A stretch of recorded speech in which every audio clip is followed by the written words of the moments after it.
Animăluțe, trenulețe, mașinuțe, roboți, rachete și nave spațiale. Le găsiți pe toate la Muzeul de Istorie din București. Colecția este împrumutată muzeului până pe 4 ianuarie 2012, așa că aveți timp să treceți pe acolo și să vă amintiți de jucăriile preferate din copilărie sau să faceți cunoștință cu jucăriile părinților și bunicilor.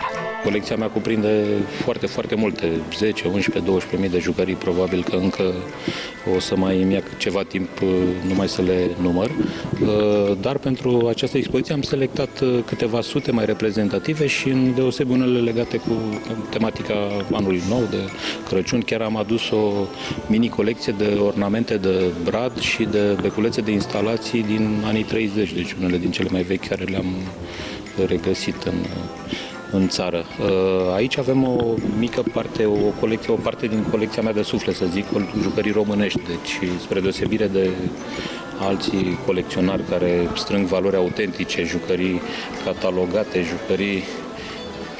jucării bine catalogate pe plan mondial, eu strâng cu predilecție jucării românești, pentru că este un adevărat vid de informație și de istorie în domeniul jucărilor românești. În vitrină aici ce avem? În vitrină avem, ce să zic, o parte din jucăriile românești ale colecției și perioada de aur, să zic, sau jucăriile care îmi plac mie cel mai mult din tablă, litografiată, caracteristice în România anilor 50, 60, 70 până prin... Expoziția poate fi vizitată de miercuri până duminică între orele 9 și 17.